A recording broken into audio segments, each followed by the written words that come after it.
TDP నుంచి ఎమ్మెల్యేగా పోటీ చేస్తున్నారట జూనియర్ ఎన్టీఆర్. తెలుగుదేశం పార్టీలోకి జూనియర్ ఎన్టీఆర్ ఎంట్రీ. ఎక్కడైనా సరే పోటీ చేయడానికి తాను సిద్ధమేనని చెప్పారట. నందమూరి కుటుంబ సభ్యులు ఇదే విషయాన్ని తమకు తెలియజేసినట్టుగా అయితే సమాచారం. కాబట్టి రాబోయే రోజుల్లో తెలుగుదేశం పార్టీ విజయ అవకాశాలని మెండుగా పరచడానికే ఈ నిర్ణయం తీసుకున్నారంటూ తెలుస్తోంది. కాబట్టి టీడీపీ ఎమ్మెల్యేగా జూనియర్ ఎన్టీఆర్ ఏ నియోజకవర్గం నుంచి పోటీ చేస్తారనేదే ఇంకా తెలియాల్సింది. ఎన్టీఆర్ రాజకీయ రంగ ప్రవేశం చేస్తే ఖచ్చితంగా నిమ్మకూరు నుంచి చేస్తే భలే ఉంటుంది కదా.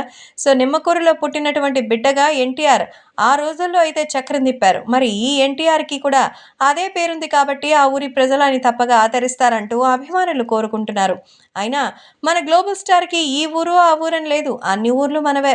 కాబట్టి ఎన్టీఆర్ రాజకీయాల్లోకి వచ్చి తన ఎమ్మెల్యేగా పోటీ చేస్తే ఖచ్చితంగా అభిమానులు వెంటే ఉంటారనేది మరోసారి అర్థమవుతోంది. సో టీడీపీకి సంబంధించి ఎమ్మెల్యేగా ఎన్టీఆర్ వస్తారంటూ కొన్ని వర్గాలు గట్టిగా ప్రచారం చేస్తోంది. అసలు ఇంతవరకు ఎన్టీఆర్ ఎన్నికలకు సంబంధించిన ఏ ప్రకటనలోనూ పాల్గొనలేదు. ఎన్టీఆర్ ఏ విషయంలోనూ తను డైరెక్ట్గా ఇన్వాల్వ్ అవ్వలేదు. మరి అలాంటప్పుడు ఆయన ఎమ్మెల్యేగా వస్తారు అన్నమాట ప్రస్తుతానికైతే అవాస్తవం.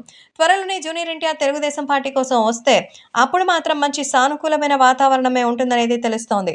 యంగ్ టైగర్ ఎన్టీఆర్ రాజకీయాల్లోకి వస్తే తెలుగుదేశం పార్టీకి మరొక అడ్వాంటేజ్ అవుతుందనేది ప్రత్యేకంగా చెప్పాల్సిన అవసరం లేదు. నందమూరి బిడ్డ గతంలో 2009 ఎలక్షన్స్లో రేపిన దుమ్ము దుమారం ఇప్పటికీ కూడా వైసీపీకి దడదడలాడించేస్తుంది. అందుకే తెలుగుదేశం పార్టీలోకి ఎప్పుడెప్పుడు వస్తారని ఎన్టీఆర్ ఫ్యాన్స్ అయితే ఎదురు చూస్తున్నారు.